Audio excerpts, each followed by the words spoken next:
Social media Lahore तुम तैयारी कर लो। ये ईद की छुट्टियों में एक और ऑपरेशन करने वाले हैं, तो अभी से तैयारी हो जाए सारे, सब तैयार हो जाए। अच्छा जी, दूसरा सोशल मीडिया हमारा वेस्ट पंजाब। अच्छा, ये हमारी सोशल मीडिया की टीम वेस्ट पंजाब, इनको गलत फहमी है, न्यूट्रल्स को गलत फहमी है कि सोशल मीडिया अगर वो थोड़े लोग पकड़ लेंगे तो सोशल मीडिया में ये बच जाएंगे। कोई बच नहीं सकता, क्योंकि सोशल मीडिया अवाम की आवाज है। और बिहारी जी, बिहारी शाबाश। और गुजरों वाला ये सारा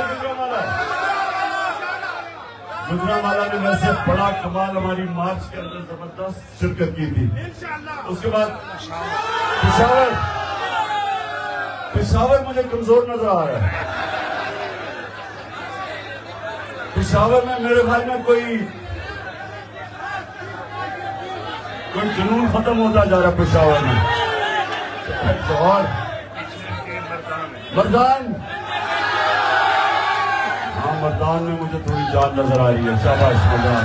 आगे उधर स्वाबी जी, स्वाबी चनियोट के लोग, ओके चलियो। इनके पीछे पिंडी है। पिंडी, वैसे पिंडी अभी तक आपकी परफॉर्मेंस हो नहीं जो मैं चाहता हूँ। तैयारी कर लो, इनकी छुट्टियों में ऑपरेशन के लिए मैं चेक करूंगा किसमें कितनी जान है। और अटक, शाबाश अटक, शाबाश। अच्छा जी, आप अपनी बात शुरू करने से पहले स्वाबी हो गया, डॉक्टर हो गया, स्वाबी, बैठ जाओ। अच्छा, मैं एक नौजवान को बुलाना चाहता हूं, एक नौजवान को बुलाना चाहता हूं जिसका नाम है इब्तिसाम। इब्तिसाम इधर आ जाओ।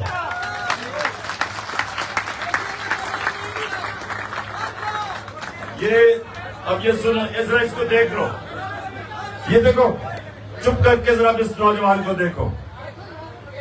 अगर ये वो जो मुझे कत्ल करने के लिए जिसको तैयार किया था, जो नवीद जिसको तैयार किया गया था मुझे कत्ल करने के लिए, और दो और बैठे हुए थे बंदूकों वाले, अगर ये इब्तिसाम उसके ऊपर आखिरी मिनट पे हाथ ना रखता, उसकी हाथ के ऊपर जब उसने पिस्तौल पकड़ी हुई थी, तो जो गोलियां इसकी वजह से टांग पे लगी वो सारे ऊपर जिस्म में लग रही थी। तो इस आदमी ने मेरी जान बचाई है, मेरी नहीं, और भी जितने सुनो और भी जितने ऊपर कंटेनर में 11 लोगों को गोलियां लगी, सारों को नीचे गोलियां लगी, क्योंकि इसकी हाथ की वजह से उसकी बंदूक नीचे गई और गोलियां हम सब के नीचे लगी। नहीं तो अल्लाह को क्या मंजूर था, लेकिन अल्लाह ने इसके हाथ से हमारी जानें बचानी थी। तो मैं आज इब्तिसाम तुम्हें वो शख्स समझता हूं। देखें, दुनिया में जब भी आम इस तरह के हालात के अंदर कोई बंदूक निकालता है तो लोग भाग जाते हैं। आप कहीं भी देख लें, लोग भाग अपनी जान बचाते हैं, क्योंकि लोग नहाते होते हैं, तो बंदूक जिसके हाथ में होती है लोग डरते हैं। तो ये नौजवान ने बंदूक देखते हुए जो इसने किया है, ये मैं तो इसको हमेशा याद रखूंगा, और इसको कौम को भी हमेशा याद रखूंगा। अच्छा जी, हम रखें। अच्छा जी,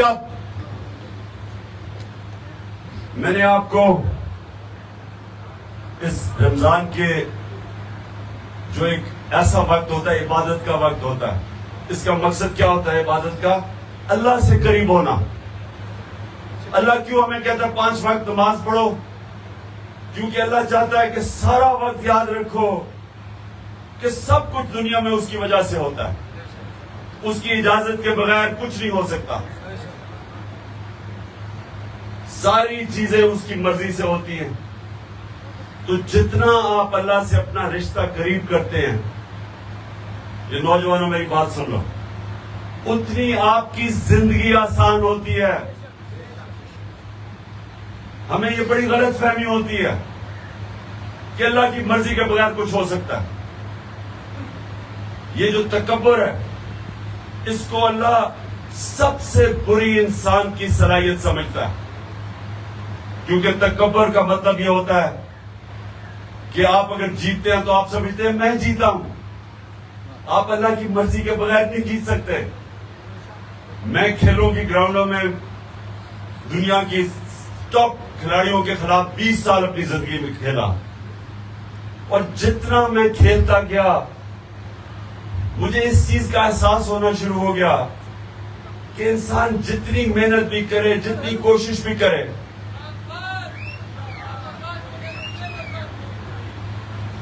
जितनी भी इंसान कोशिश कर ले, वो एक लेवल से ऊपर वो नहीं जा सकता।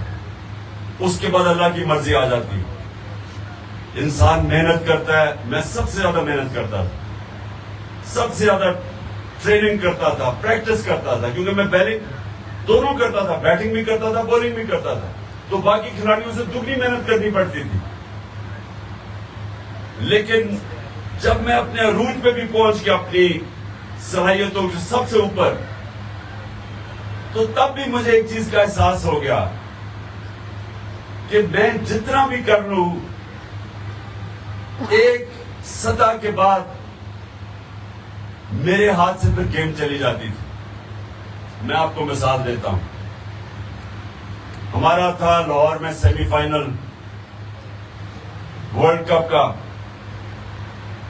87 सेमीफाइनल। पाकिस्तान फेवरेट थी वो वर्ल्ड कप जीतने के लिए। सबका ख्याल था कि पाकिस्तान सबसे फेवरेट टीम थी। तो हम सबसे पहले सेमीफाइनल में पहुंच गए। हमने वो वेस्ट इंडीज को भी हरा दिया, जो उस वक्त की सबसे बड़ी, सबसे ताकतवर टीम थी। अब सेमीफाइनल के मैच से पहले मैं अब रात को सोच रहा हूं और कैलकुलेट कर रहा हूं कि अगर वो ऑस्ट्रेलिया के खिलाफ मैच था, मैं कहा अगर वो ये करेंगे तो मैं ये करूंगा। मैं सारी ऑस्ट्रेलियन टीम को जानता था, क्योंकि मैं ऑस्ट्रेलिया क्रिकेट खेल के आया था, उनकी लीग शेफील्ड शील्ड खेल के आया था, तो मैं उनके सारे खिलाड़ियों को जानता था। तो मैं सोने से पहले अपने ज़हन पे एक्सरसाइज कर रहा था कि जो भी वो, अगर वो ये मूव करते हैं तो मेरे पास ये खिलाड़ी है, अगर वो ये करते हैं तो मैं ये करूंगा। तो सोने से पहले मैं इस नतीजे पे आ गया कि वो जो भी करें तो मैं उनको हरा दूंगा। यानी मैं इस नतीजे पे, सुने आप, तो मैं टेक्निकली मैंने हर चीज सोची कि मैंने कहा ये कैसे जीत सकते हैं। तो मैं ज़हन में सारी, जब उनकी मैंने ताकत, कमजोरी, अपनी टीम, जो विकेट थी, लाहौर की विकेट थी, मुझे बड़ी अच्छी तरह उस विकेट का पता था कि वो कैसे खेलती है। तो सारा कुछ जायजा लेके मैं रात को सोने से पहले, आखिरी मेरी सोच थी कि ये हमें अब हरा नहीं सकते, क्योंकि हम हर तरह इनके ऊपर हावी हो गए। अब ये सुने अगले दिन क्या होता है। अगले दिन जाते हैं, मैच से पहले जो एक मेरा खिलाड़ी होता है उसको इंजरी हो जाती है। अब ये मेरे हाथ में नहीं था। उसके बाद जब मैच शुरू होता है तो एक उसके बीच में 2 खिलाड़ियों की इंजरीज हो जाती हैं। अब ये भी नहीं मैंने सोचा था। हमारे विकेट कीपर के गेंद लगती है, वो बेचारा बाहर चला जाता है। जो दूसरा विकेट उसकी जगह मियादाद करता है, वो कैच ड्रॉप भी कर देता है, 22 भी दे देता है। फिर जो हमारा स्पिनर होता है, उसकी गेंद पे, उंगली पे गेंद लगती है, उसकी उंगली टूट जाती है। वो ना बैटिंग कर सकता ना बॉलिंग कर सकता। अब ये भी नहीं मैंने सोचा था। उसके बाद उनका जो 2 न्यूट्रल टॉप अंपायर होते हैं, वो उनकी एक ऐसा फैसला करता है, यानी जिस बैट्समैन को आउट देना होता है वो नहीं आउट देता, दूसरे को गलत फैसला कर देता है। वो हमें और नुकसान हो जाता है 17-18 रन का। फिर जब हम बैटिंग करें, जब जीतने वाले पोजीशन में पहुंचते हैं, तो वो अंपायर मुझे उस टाइम पे आउट देता है कि जिस वक्त हम जीतने वाली पोजीशन में आ गए थे। अब वो भी नहीं मैंने सोचा था। तो कहने, और वो हम मैच 14 या 17 रन से हार जाते। अब मैं कहने की आपको कोशिश कर रहा हूं कि इससे सबक ये मिलता है आपको कि इंसान जो भी कर लेता है, आखिर में वो चीजें जो आपके हाथ में ही नहीं होती, वो अल्लाह के हाथ में होती। फिर अब आगे चलो। ये था 87, उससे अगला वर्ल्ड कप खेलते हैं, जो मेरा आखिरी वर्ल्ड कप था। अब सेमीफाइनल मैच हो रहा होता है, ये सुने जरा गौर से। न्यूजीलैंड के साथ हमारा सेमीफाइनल का मैच हो रहा होता है। वहां का कानून तब था कि अगर आप दूसरी बैटिंग कर रहे हो और बारिश हो जाए तो वो मैच आप हार जाते थे, वो कानूनी जीत सा था। तो हम दूसरे बैटिंग कर रहे हैं, घने बादल आए हुए, सिर्फ 5 मिनट बारिश होनी थी और मैच खत्म, हम हार गए थे। तो वो जैसे जैसे हम जीतना शुरू किया तो सारा जो भरा हुआ था स्टेडियम, न्यूजीलैंड में मैच था, सारे अब आसमान की तरफ देख रहे हैं कि अब बारिश शुरू होगी। वो थोड़ी सी बूंदाबांदी होती थी, वो अंपायर जाता था बाहर निकलने के, बारिश रुक जाती थी। फिर वो थोड़ी सी बूंदाबांदी, फिर वो कहता था बाहर जा, सारा क्राउड दुआएं कर रहा था कि अब बारिश हो, तो वो बारिश नहीं होती थी। 15 मिनट मैच के बाद बारिश शुरू हुई और 1.5 दिन बारिश चली। कहने का मकसद ये है कि ये हमारे हाथ में नहीं होता। तो इसलिए जो आप तकब्बर करते ना कि मैं जीता हूं, ये अल्लाह की मर्जी के बगैर कोई जीत नहीं सकता। इसलिए तकब्बर, एक मिनट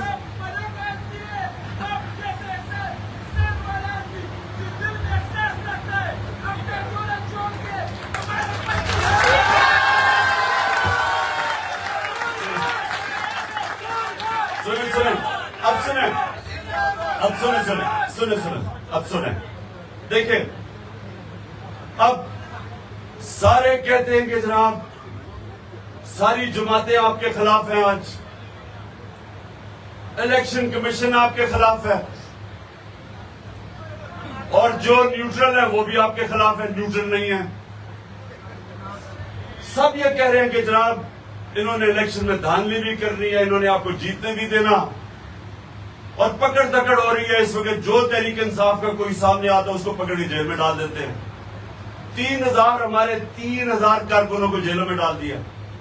खौफ फैलाया हुआ है कि अभी जनाब ये ईद के ऊपर इमरान के घर की छुट्टियों पे या हमला फिर से करने वाले हैं। वो सुने और मैं कुछ और अब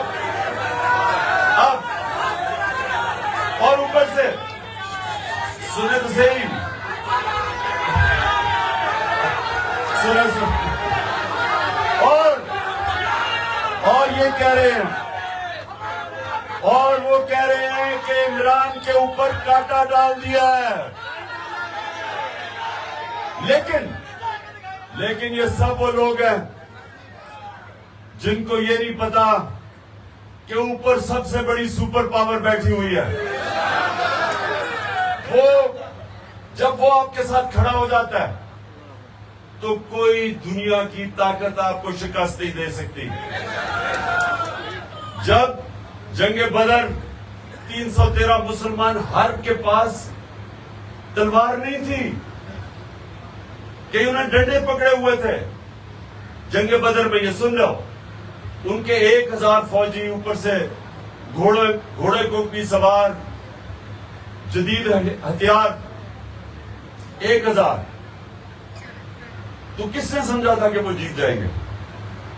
जंगे खंदक में 10,000 फौज लेके आए, मुसलमान थोड़े से थे, और जैसे मुसलमान अल्लाह ने उनको वहां से बचाया एक आंधी, तो वो भी ये समझ रहे थे मक्का के कुरैश की अब ये हरा देंगे हम इनको।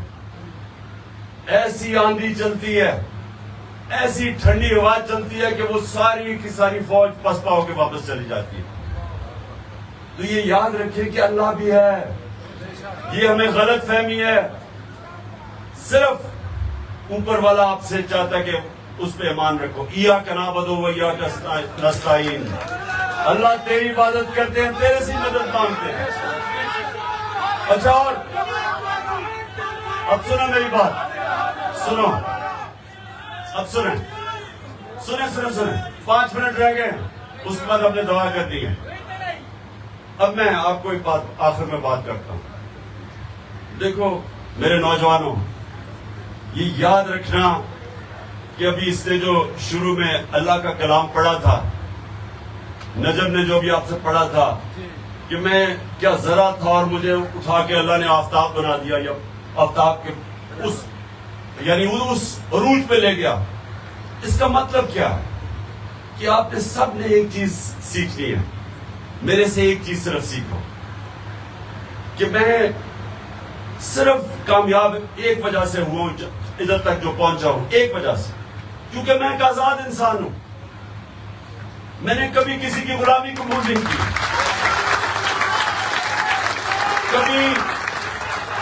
कभी सुने, मैंने ईमान सुने मैंने ला इलाहा इल्लल्लाह मेरे दिल में जब आ गया तो मैंने कभी किसी को ये नहीं समझा कि उसके सामने मैं झुकूंगा या उस अपने ज़मीर का सौदा करूंगा। ये याद रखें, जब आप अपने ज़मीर का सौदा करते हैं पैसे से या खौफ की वजह से, तो आप ला इलाहा इल्लल्लाह के खिलाफ जाते हैं। अल्लाह हक है। जब आप राय हक से उतरते हैं तो आप अपना ज़मीर का सौदा करते हैं, आप शिर्क करते हैं। मेरी नजर में आप शिर्क करते हैं और वो इंसान को छोटा इंसान बना देता है। बस अभी 2 मिनट रह गए। जब आप इसका मतलब समझ जाए ला इलाहा इल्लल्लाह का, ये एक फलसफा है जिसने वो मदीना के उन लोगों को, अरबों को जिनकी हैसियत कोई नहीं थी, उनको उन्होंने नबी सल्लल्लाहु अलैहि वसल्लम ने आजाद करके दुनिया की इमामत करवाई। ये तारीख का हिस्सा है कि 2 सुपर पावर्स चंद सालों के अंदर उनके सामने घुटने टेक गई, क्योंकि पावर है ला इलाहा इल्लल्लाह में। आपने समझना है, हम ला इलाहा इल्लल्लाह पढ़ते हैं और लोगों के सामने झुक जाते हैं। हमें समझ ही नहीं है कि इसके अंदर सारा फलसफा है। और इया का नाबुदु व इया का नस्तईन, वो एक और तरीका ला इलाहा इल्लल्लाह कहने का। अल्लाह सिर्फ तेरी इबादत करता हूं और सिर्फ तेरे से मदद मांगता हूं, किसी के सामने हाथ नहीं फैलाता। तो ये मैंने सिर्फ आपको सुना, मैं खत्म कर दूं। सुने मेरी बात, अभी अजान होने वाली है तो हमने दुआ मांगनी है अल्लाह से, जो मैं हमेशा मेरी पाकिस्तान की ये दुआ वो आपने सबने मांगनी है। लेकिन आपने सबने ये एक चीज याद रखनी है, अल्लाह ने आपको अशरफुल मखलूकात बनाया है, सबसे अजीम मखलूक। ना जानवरों को ना फरिश्तों को इजाजत है, उनको कोई इजाजत नहीं है कि वो दो उनके रास्ते हो, राय हक पे रहे या उतरे, क्योंकि फरिश्ते सिर्फ अल्लाह की इबादत करते हैं और जानवर वो अपने इंस्टिंक्ट के मुताबिक चलते हैं। उनको ये जो इंसानों को जो ताकत दिया है कि आप 2 रास्ते हैं, अल्लाह उनके रास्ते पे लगा जिनको नेमतें बख्शी, उनके नहीं जो अपने तबाही के रास्ते पे चले, उनको नहीं दी, आपको दी है। इसका मतलब आपको अल्लाह ने वो मौका दिया है कि आप आसमान पे भी जा सकते हैं और चूंटियों की तरह जमीन पे भी फिर सकते हैं। ये आपके ऊपर है। और ऊपर जाने का राज, ऊपर की परवाज का राज है ला इलाहा इल्लल्लाह। और नबी सल्लल्लाहु अलैहि वसल्लम, जब हम कहते हैं मोहम्मद रसूल अल्लाह, तो हम ये कहते हैं कि हम उनके रास्ते पे चलेंगे। उनका रास्ता है आपकी अजमत का रास्ता। आप जब नमाज में मांगते हैं कि अल्लाह सीधे रास्ते पे लगा, जिनको तूने नेमतें बख्शी, नबी सल्लल्लाहु अलैहि वसल्लम को सबसे ज्यादा नेमतें बख्शी है अल्लाह ने, क्योंकि सबसे अजीम इंसान वो थे। और इसलिए क्योंकि उन्होंने जो भी किया, उन्होंने आसान रास्ता नहीं लिया, मुश्किल रास्ता लिया। मुश्किल रास्ता आपकी अजमत का रास्ता है, आसान रास्ता आपकी तबाही का रास्ता है। आप कुछ भी ना करें, बिस्तर में लेट जाएं, खाना पिया खाएं तो आप मर जाते हैं, आप तबाह हो जाते हैं। आप आसान रास्ता लें। क्यों ये बादशाह तबाह हुई? बादशाह क्यों तबाह हुई? क्योंकि बादशाह के जो बच्चे थे वो इतनी आराम में पले, इतनी आसान जिंदगियां थी कि वो आहिस्ता आहिस्ता खत्म हो गए। जमहूरियत क्यों आगे निकली? क्योंकि मेरिट के ऊपर लीडरशिप आती थी, यहां खून के ऊपर आती थी। जिस तरह आप ये बाकी जमातें देख रहे हैं, एक तरफ सिर्फ शरीफी आ सकते हैं, दूसरी तरफ भुट्टो और जरदारी आ सकते हैं, तीसरी तरफ डीजल के बच्चे आ सकते हैं, चौथी तरफ तो ये उधर से मेलू आ सकता है। उसके बाद आपको पता है मेलू, गफार खान के बाद मेलू आ सकते हैं। तो आपकी पार्टी में मेरिट आएगी, जो आप में से मेहनत करेगा इंशाल्लाह ऊपर आएगा। दुआ कर लें। क्या कह रहे हो तुम? जल्दी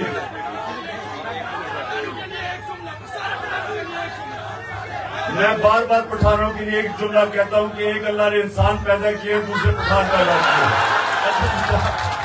दुआ करें सारे, हाथ उठाए, बाहर भी जो बाहर जो मेरे टाइगर बैठे हुए हैं सब हाथ उठाए।